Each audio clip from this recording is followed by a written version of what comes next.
Beautifully. Good morning, Hackney Empire. Thank you so much for being here.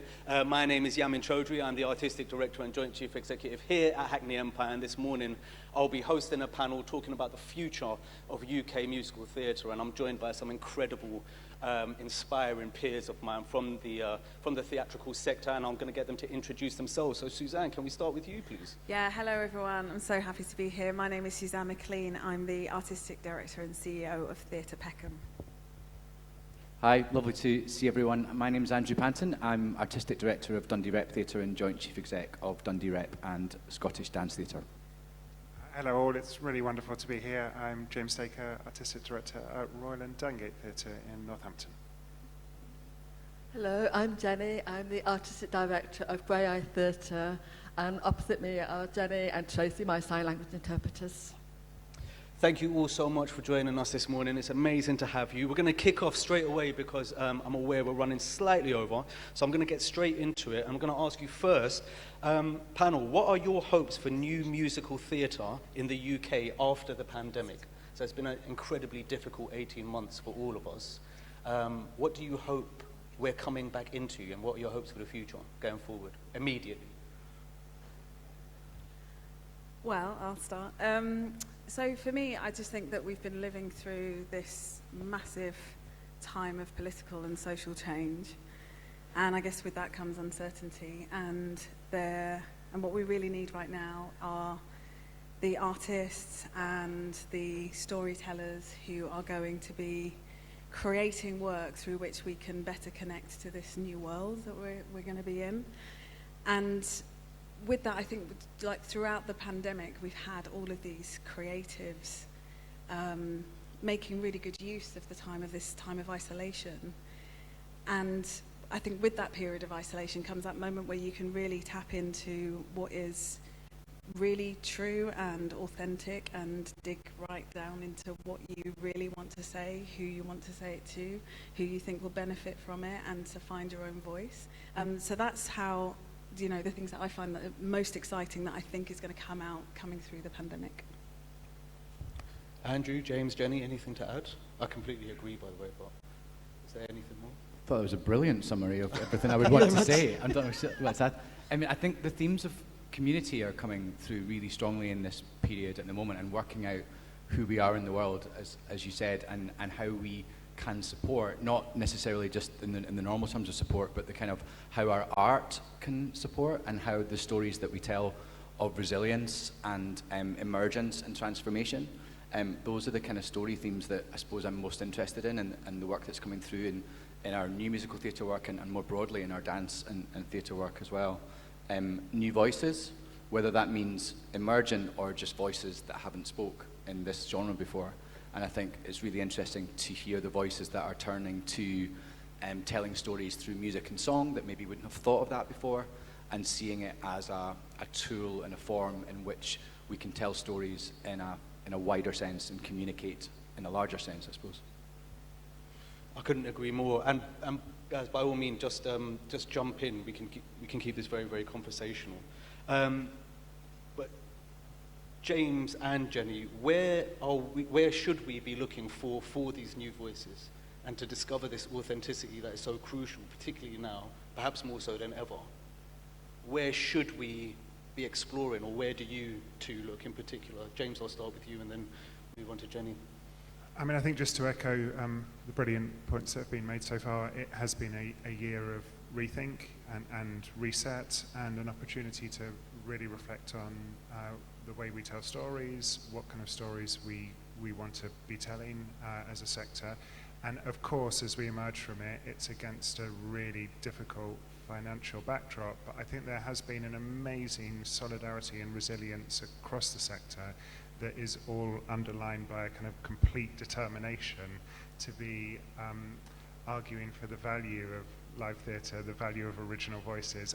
And I think, and this is where for me, the art of musical theatre is so key for collaboration. I think over the course of the last 18 months, we've really missed the value of being in a room together and getting that opportunity to really harness a wide range of voices and perspectives in the amazing crucible of a rehearsal room. And of course, there is no more collaborative art form than musical theatre in terms of the way it engages different voices, different ideas and different perspectives. I think the short answer as to where we should be looking is everywhere. The slightly longer one is in our communities, and that we should be opening up conversations that invite both established and new voices to be a part of that conversation. And one of the wonderful things we've discovered in Northampton with new musical theatre work is there is, of course, through the power of music, the ability to open up that conversation in a way that isn't just reliant on language as well. We've got a very large non-English language speaking population within our region, and we've actually found that it's often through the power of song and music that we've been best placed to engage those for whom English is not necessarily their first language. And so I've kind of avoided the question, but for me the spirit is about being open-armed and kind of saying this is about the art of kind of collaboration, dialogue, engagement, and anyone's welcome. And Jenny, from your point of view, where should we be looking? Being here is, and watching this morning, is a massive kick up my arse to get myself back into getting some musical theatre for Graeae, because the pandemic, as we know, has just really highlighted the inequalities, especially within the deaf and disabled and neurodiverse world. So I want those voices and those actors on this stage. It's a long time since we were here with Reasons to be Cheerful. God, when was that, Jen? I can't remember. It was 2012 or something. So it's about time we were back. And all the conversations over this last 18 months have been, for all of us, brutal, but also exposing that resilience and the vulnerability of what it is to be shielding for much longer. So how do we create musical theatre or any theatre that's truly equitable, that doesn't just sideline and say, oh, it's just for the survival of the fittest? We have to think about how do we bring those people who are going to be online for a long time, how do we bring them into this world? And it is possible, we just have to think outside the box, and that's what we're good at. But we just need to be given the opportunity to do that. And I agree, but to kind of play devil's advocate, great, that's really nice, but it's easier said than done, isn't it? Musical theatre is at least seen as being prohibitively expensive in some cases. Is that true? Is it possible post-COVID? Can we afford as a sector to, can we afford the financial risk of creating incredibly diverse, representative, new musical work when we don't know where that income is coming from or how we're going to justify that? How do you approach those issues or those conversations, or do you just do it? That's open to the entire panel. Please do jump in.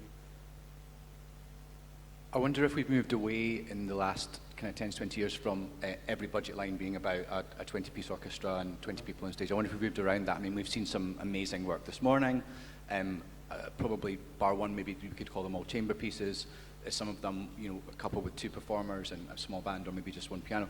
There's different ways to be agile with the work. It doesn't have to all be main stage. It doesn't have to be all massive scale. I suppose what you're talking about is financial risk, and of course, the more people involved, generally the more the risk. So if we can find ways to tell stories in different ways and move away from what maybe the conventional sense of what a musical looks like, which we already are on that journey. But I think I wanted to pick up on one point just from before, which is about, we talk about developing work a lot of the time. We need to develop artists to create that work. And I think sometimes the focus can be on the piece and the work and the title and the production, but we actually need to make sure that we are investing in the artists who are going to be doing that main stage work in 10 years' time. We need to make those investments now, because collaboration doesn't just happen. And the skills that we need for musical theatre, we can see in our performers, you know, they have to be multi-skilled, but the creatives making that have to be multi-skilled and understand kind of cross art form how it works. I was going to add that, like, I don't have an answer to the question, but I think one of the things that I'm continually trying to understand about the theatre world is that, as opposed to, let me just do a comparison towards film, in terms of us generating audiences, when a film comes out, everyone wants to go and see a brand new film. In the theatre world, we seem to feel that we want to just wait for something in terms of that it's been something that's done before, so that we can then guarantee an audience is going to come, because if we put on Grease, then people are going to come. If we put on something that's a jukebox musical based on a popular musical artist, then people are going to come. And I would just love for the arts to be in somewhere else where we can support new work, and that we can find a way of changing that thought with audiences to kind of go, it's new and can be brilliant. It doesn't have to be something that has been on before in order for you to feel that you're, that's where you're going to put your money to come and see a show. Absolutely, a lot of really interesting strands that I do want to pick up on as well. But before we do start doing that, James and Jenny, do you two have anything to add to that risk scenario that we were just discussing? Oh no, I'm just doing an opera next year. God knows how expensive that is. Is it massively different? Oh, and it's a really weak cast, but oh my God. I might not be doing an opera for a very, very long time. I think we just have to, all of us, get smarter about how we collaborate and what is we collaborate with, because together we can make stuff happen. But on our own, it's really, really, I think it's impossible. So it's how do we share our resources, and we share the same ethos and commitment to real diversity. So we need to show that with putting it on the stage together. Sorry, I've gone all around the house with that, James. You're more eloquent than I am. I'll shut up. I don't think that's true, but I could attempt a bit of a case study at our end, because we've got quite an interesting perspective, a little like you here at Hackney Empire, that we are both a receiving house and also a producing house. And we've thought a lot in the last 5 years about the kind of audience that we're trying to cultivate for musical theatre, really prompted by quite a stark kind of moment in 2017, when we looked at our programme over the preceding 5 years, and we realised that we'd had 50 musicals visit us, and over the course of that 5-year period, only one of those 50 musicals had been completely original. And so we had about 250,000 audience members who'd come to our venue to engage with musical theatre, but they weren't engaging with new work. And we set ourselves that target in 2017 of saying, can we change the ratio of established to new work from 50 to 1 to 5 to 1?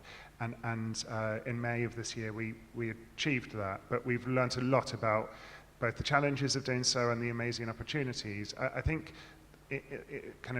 succinctly, the takeaway that we've learnt is, of course, that those audience members don't distinguish between something that's new or something that's established. They're engaging with the art of telling stories through music and their love for the art form.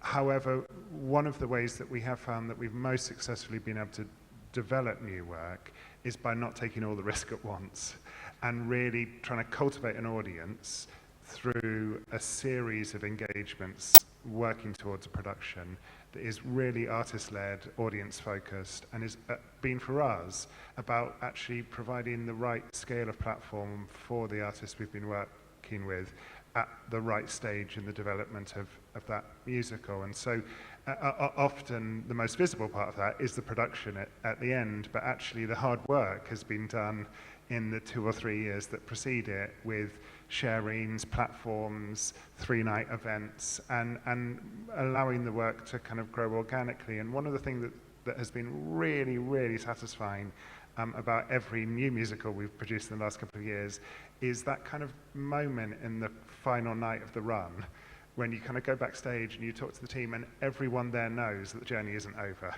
And Gin Craze, that we opened a new musical earlier this year, or a beautiful new musical just before the pandemic called The Season, a piece that we did digitally called On Hostile Ground. I'm certain they're all shows that are going to continue to grow and continue to develop. And it might be that some of them one day are lucky enough to have, significant commercial resource behind them. But that's not the aim. The aim is to provide for us the right platform to get the work on, and to get it on in a meaningful way. Sure. So the two things that I'm hearing consistently is collaboration being core to kind of success stories, and this audience development journey. Now, I think post-pandemic, there was a shared anxiety or fear, not only by people within the sector, such as ourselves, but from audiences, in some cases, of falling back on what we know artistically. And I think, Suzann, you mentioned it earlier about just doing what we know we'll be engaged with, what will be popular, what will be commercially successful. So can you tell me more about this audience development journey? How do we ensure that our audiences and our communities surrounding our venues or our organizations are following us on the journey, or that we're creating the proper roadmaps and pipelines for them to be able to access and be informed about new work? Andrew, I'll start with you if that's all right. Yeah, I don't know if I can answer. That's quite difficult. I think if I could answer that question, then yeah. Please do. I'd be like, co-producing My with everyone and ED's at the subsidising back everybody else. writing a business plan, so. But I think we know that our audiences need to see themselves on stage. We know that our audiences want to have stories that resonate with them, resonate with their communities. I think if we can tell those really, really specific stories, it's in the specificity that we find universality of emotion. I think if you go in looking for stories that appeal to everyone and have, it's a hiding to nothing. We've got to tell those really specific stories that then speak to a wider audience. I think that's what I'm thinking about a lot of the time when I'm looking for new stories and pieces and voices to tell them. One of the interesting things that are coming through for me, as we kind of like start to push the boundaries of what musical theatre is and who it's for and who can do it, is that for me at Theatre Peckham, there's been quite a few artists that are not in the musical theatre world. For example, I'm working with a spoken word artist who already has a massive following, who is actually really interested in theatre. So it's about kind of going, well, actually, can we develop something from your work? What he knows is from himself as a spoken word artist, but where do I then build the collaborators around that who do know the world of musical theatre, bring those two together, and he's already drawing that audience, and then we actually open up into that new audience who would not come into musical theatre. So I think it is also about like pushing those boundaries and looking at outside of our musical theatre box as to who are those people who we can bring in to make work. So who we endorse and how we support them in terms of the development of their new work. And how, potentially this could be useful for some of the incredible people who are performing here and the writers and creatives who have made this incredible work.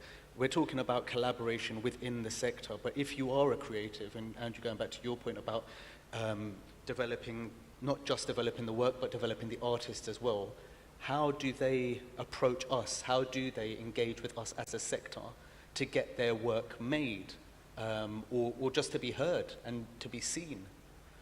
James, what do you think? I mean, I think it's about engagement, really, and not being afraid at any point to join the conversation.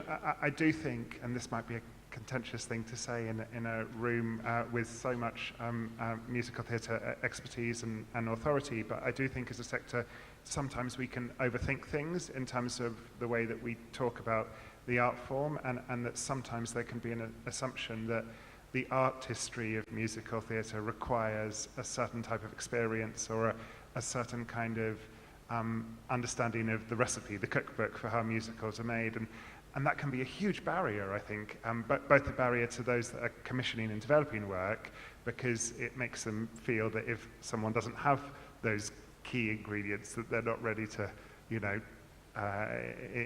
engage in the process of creating a musical. But also it can be hugely intimidating to those that haven't yet taken that step into a rehearsal room. And I think exactly as you say, Suzann, that the art of telling stories through music is as old as time itself, and is an incredibly eclectic and diverse art form, and an art form in which theatre is at the forefront, but so too are many other artistic disciplines. And so I think we have to always be looking out rather than looking in terms of thinking about the conversations, and because collaboration is so at the heart of the area in which this is absolutely at the vanguard of not just the way in which we tell stories on stage, but you know, the way in which we think about theatre as an art form.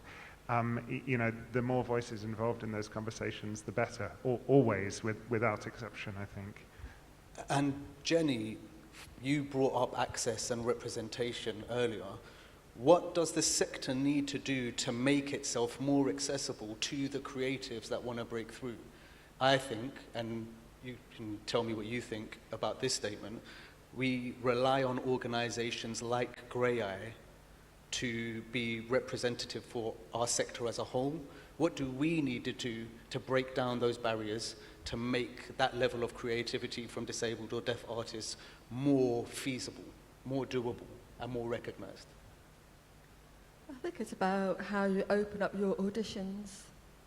You know, there's some real talent out there, and I feel so, it breaks my heart that some of my lot are just not given the opportunities that I really think they need. So it's about having that conversation with me, and I will signpost and I will push and advocate for their inclusion. It's also, the damnable thing is training. There's not enough training for disabled artists in the drama school, certainly not in musical theatre. And I keep, while you've all been talking, I'm just thinking about, I work with this wonderful young woman who's a wheelchair user, passionate about musical theatre. She can sing, she's got a good pair of lungs on her, and she can move, but she can only last the best part of a day before fatigue hits in. The ableist world of what's expected of musical theatre, 7 shows a week or 8 shows a week, would kill her. So how do I ensure that she could be the artist that she wants to be? So I want to try and think like we need to smash some norms. We really, really do. You know, why can't we have theatre every other night? Or musical theatre online? I've got to really try and force myself to think about what Graeae really does mean about inclusion before I feel like I can really talk to you about it, because we haven't got it right yet. You know, we've been a company that's still, you know, survival of the fittest. And this is really, like the pandemic's exposed, we can't work like that anymore, so we've got to think differently. But I still have some people that I could put your way tomorrow if you want them. Yeah, I think it's absolutely right. How we cast is a first step. But again, I think where we're looking and who's looking is massively meaningful. And I'm probably talking too much, but I do think that senior leadership needs to kind of reflect on its own DNA and genetic background to ensure that senior leaders are representative or more representative than they are currently. Jenny's just spoken a little bit more about processes internally. It'd be really great, if possible, just to work our way down the line and get a little glimpse into your processes, not only in terms of commissioning or what you might be looking for specifically within your organization or what might be exciting, but also how you go about approaching supporting or staging new musical work. I would just go down the line, but you can pick and choose who wants to go next. So for me at Theatre Peckham, we're all about developing new work and supporting new artists, and with a specific focus on people that come from the global majority and our hyper-local community to Theatre Peckham. So, and I guess because we've had this, I mean, Theatre Peckham has a 35-year history of creating new musicals. Predominantly written by the founder of the organisation, and those musicals have been about work for young people, with young people in it as participants, as well as for young people as audience. So I think through that and where I'm at now is I'm developing a reputation for being a place where people are coming at me at lots of different directions with something that they're saying, I don't know what this is, but I've got an idea. Please can I just have a room, and please can I have some support from you, Suzann, dramaturgically, to just have a look at this and see if it is something. And I think those spaces are so important because most of the time, particularly I have to say in the musical theatre world, we're looking at the end massive goal, and so therefore then it becomes this massive barrier to actually get to that, because you're just thinking, I need all of this stuff and all of this money and all of this infrastructure in place before I can even see whether or not what it is any good. So for me, it's about being a space where we can just go in and explore and actually make some mistakes and learn from our mistakes, and it not being detrimental to our career trajectory if we do make that mistake. And for artists and creatives in this room, how do they get to you to get that space? How do... So we have, first of all, we have a couple of, we're very much festival programming. So we have a couple of festivals, and if there's stuff that they feel that, oh, actually, that's something that could fit well within that festival, then that's a good way to do that. Practically, that's just about sending an email.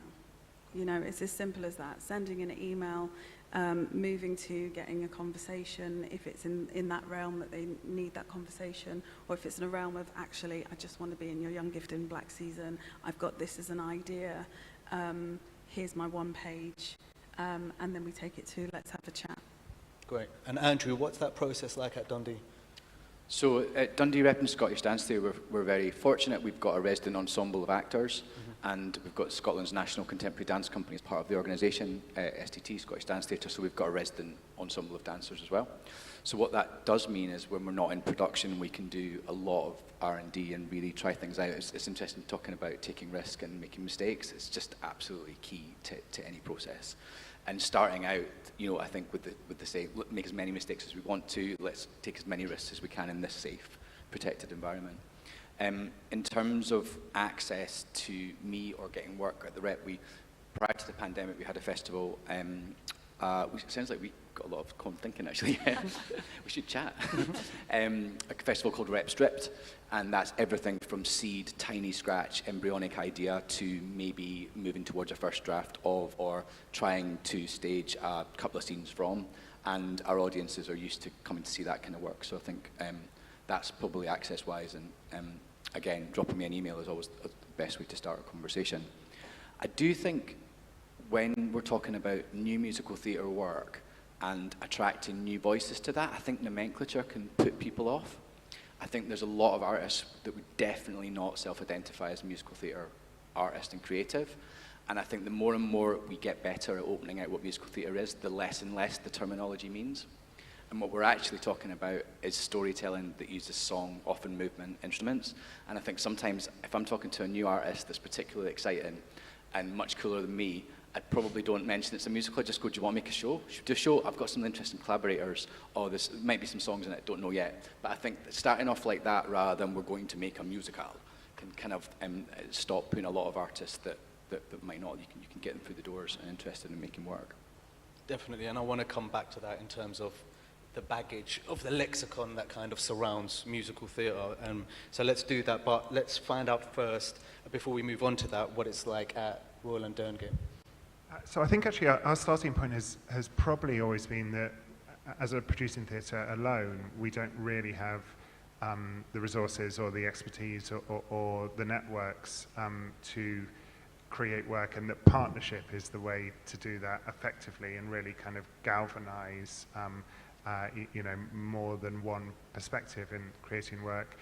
We're also really, really mindful that more so perhaps than any type of new work, musical theatre needs its audience, and it needs properly established runs rather than just kind of short engagements in order to find its feet. And you've really got to let the parachute open properly. And I think if we were to produce new musicals alone in Northampton, we wouldn't be able to give them a long enough run to really let that parachute open in a way that kind of lets the artists fully appreciate the impact of their work upon an audience.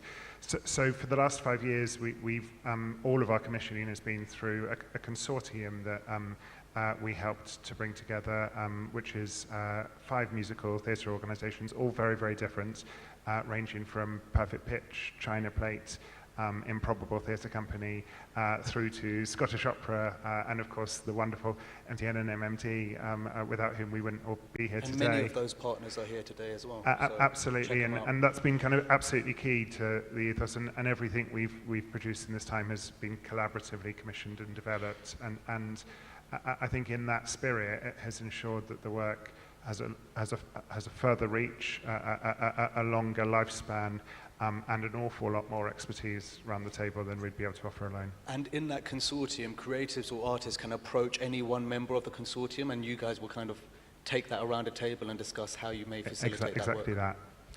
And so, Jenny, what's it like creating new musical theatre at Graeae? What does that process look and feel like? Or opera, even? No, I'm just trying to flash back to the early stages of Reasons to be Cheerful. Yeah. I was so lucky because I had Paul Syrett, who is an established musical theatre writer, but the support and mentoring from Kerry Michael of Theatre Royal Stratford. I mean, what he doesn't know about musical theatre, I mean, the learning curve was straight up. And I mean, I am chaotic at the best of times, and my processes are chaotic, but there's something when we had this motley crew of people in the rehearsal room, and suddenly it became very real that these were the real people that would then go on to do the real thing. You know, they weren't just R&D people. They were, we need you. So I haven't really got a process in a way. But I have a huge amount of faith and trust in the people I work with. But I'm also good at knowing when I really don't know something and where to get the help. So Kerry, thank you. So I think anything that we will do, I will have the right backup around me. My thing though, because I have been talking to Paul Syrett, slightly obsessed with wanting to do DABA, which is a disabled tribute band of ABBA. Disabled DABA, good isn't it? Love it. And then how do you link that with the songs of ABBA, and how do you link that to stories around deaf and disabled neurodiverse people? Because so often in the mainstream world, when I want to do something like this, people say, oh, that sort of shit's not very palatable for our audience. We don't want to talk about disability. Well, so I don't know. I get caught up in that. I feel like I'm caught up between a rock and a hard place, because I think our stories are massively important. But at the same time, and I want audiences, but I want audiences that will go away informed and enlightened and entertained. But the minute you dangle the disability card in front of them, people go, fuck that. But how I need the support of the mainstream, wider world to help remove those barriers of perception. Do you know what I mean? So I keep bringing everything back to disability, but it is my world. I think that's really important, Jenny, what you've raised, and picking back up on Andrew's point, is that there is an expectation when you say the words musical theatre. People do have a set of kind of weird, insular definitions of what pops to mind when you hear that language. And I guess that also applies to kind of disabled theatre and disabled stories. How do we break down these barriers, and how do we demystify the art form? Does it need to be legitimized as a platform, particularly for new and emerging stories who may feel that there's a baggage or histrionics attached to the rhetoric of musical theatre? What do you guys think of that? I never know who to go to on a panel. It's always really hard, because a lot of panels you just go 1, 2, 3, 4, and then every answer is in that same order. But then if you don't say, yeah, Suzann, answer, everybody's really polite and says, I'll wait for somebody else to answer. So I'm just going to pick on someone. Suzann, answer. Now I've forgotten the question. I don't remember. How do we demystify? Do we demystify and remove the barriers attached to musical theatre terminology? Yeah, so that's about, again, it comes back to us doing a lot of work in terms of who we're going out there to engage with, to come in and bring and make the work. I kind of have a tiny, in a way, disagreement with you, but not really. But just about that kind of going, I would like to say to some, like the spoken word artist that I'm working with, Graeae, at the moment, I just go to him, why don't we come in and make a musical? As opposed to going, let's kind of like make something. And at some point towards the end, I say to him, it's a musical, because I need him to know that him making a musical is okay and is doable, and he knows that right from the beginning of the process. So therefore then, and if more people can get into that, and that I'm not kind of tricking them into it and then revealing that what it is, then I think they then spread the word further within their circles, and other people going, yeah, do you know what, I want to make a musical because Love Thy Fro was a musical, and I want to make something like that, and I can, and it's called a musical. Yeah. Sorry. Yeah. Don't disagree with you. I think it's a bit of common vocabulary, isn't it? I mean, every project we work on, every room that we go into to collaborate, it's all about initially trying to develop that common vocabulary. So coming back to the demystifying question, I suppose, if you are collaborating in a room where everybody is classically trained musicians, then there'll be a vocabulary that is shared, and as long as it doesn't exclude anyone, that's fine. If you're working in a room where artists from different backgrounds that may come from different popular music styles that aren't, you need to just work out how the best way to communicate with those people is, and to make sure that everyone's included in it. So I think the demystifying bit is just working out what idiom you're in and working out what the room needs. We're going down the paddle. We're going down the paddle.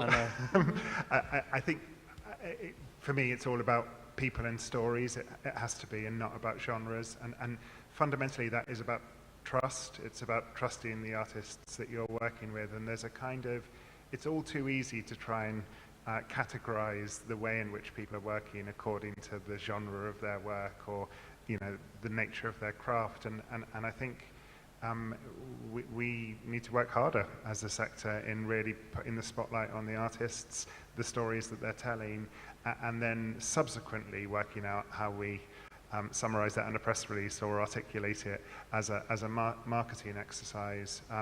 But too often, actually, when allowing the kind of work that artists make to fall into categories, I think too often commissioners are doing that as a reason not to program their work, or a reason to program their work for a particular festival or a particular slot, or a particular genre that they have within their programming calendar. And that's really unhealthy, because it assumes that artists are only capable of working within a particular sphere of interest. And so I think it has to be about foregrounding the artists and the stories they want to tell, and then, you know, going back to thinking about how to sell that work, how to promote it, how to cultivate an audience for it. Jenny, how do we change how people think? Come on, give us the answer. What James said. That's what I say a lot as well. Do you have anything? No, just I actually just want to, at some point, you know, as an industry, we can be a bit sort of like, this is how we do it, and this is how I've learned, blah, blah, but keep it very to ourselves. We need to stop doing that, because I want to know from you, because you know more about musical theatre than I do, how can I do it next? Share your successes and your fuck-ups, because that's how we learn how to improve things. And then it's about putting access at the heart of everything. I have seen so little musical theatre in my time because it's not accessible, it's not captured, it's not interpreted. It really frustrates me. And I do like it, and a lot of deaf people like it. We do like music. It's a real perception that deaf people don't like music. We do. I've lost my thread, but I think it's conversation, and talking about the elephant when it's in the room, the elephantizing the things. I couldn't agree more, Jenny, and I think the entire critical language that we use to engage with the art of musical theatre is something we really need to reflect on, because we're in a very, very safe space in 2 days of showcasing at the moment, whereby the contract, the agreement with everyone sitting in the audience is that the work that's been shared is work in progress, that still is heaped in potential, and actually that you as an audience, and me as soon as I get off the stage and join you, will be hopefully, nurturing and championing and advocating for the ongoing development of that work. But there's definitely a pressure that we feel as a producing theatre when launching a new musical, that it kind of all has to be right the second that you invite critics and potential investors and stakeholders into that room. And the only world in which that can work is one of major commercial investment. There are very few musical theatre artists out there, you could name them probably on one hand, that can secure the kind of investment in one go to be able to ready their work for that kind of critical grilling and interrogation. And it's been very interesting in a few weeks where we've seen big shows like Frozen and Cinderella and so on open, because they absolutely are in that kind of dialogue with critics, with investors, with the commercial sector. But we have to think past that, and we have to think about there being many stages in which a piece of work can develop. And that doesn't mean we need to be afraid of criticism. Of course we shouldn't, because that's key to nurturing good work. But this assumption that when a show is ready to go, it's either successful or a failure is incredibly stifling, I think, to the evolution of new musical theatre. Absolutely, and typically as the conversation just gets going, I'm being told that, yes, and I say, I'll get it, that we have to wrap up. Completely agree. Access, representation, inclusivity are reaching a critical mass, particularly in spaces like musical theatre, but with people and organisations such as yourselves doing more to collaborate, and incredible events like the BEAM Showcase and all the people responsible for this space, I feel like we're in a really, really good place to start actually implementing the change that we seem to have been talking about for a bit too long now. You guys have been amazing, as always. Thank you so much for joining me this morning. I'm not entirely sure what happens next. Do we just get up? It's a break for 20 minutes, 15-minute break. You're now going to go on a 15-minute break, and then there will be another panel. No, another musical afterwards. I haven't learnt my lines. So yeah, go and enjoy your 15-minute break. Get some tea, some fresh air. Ricky, back to you. Thank you so much for having us.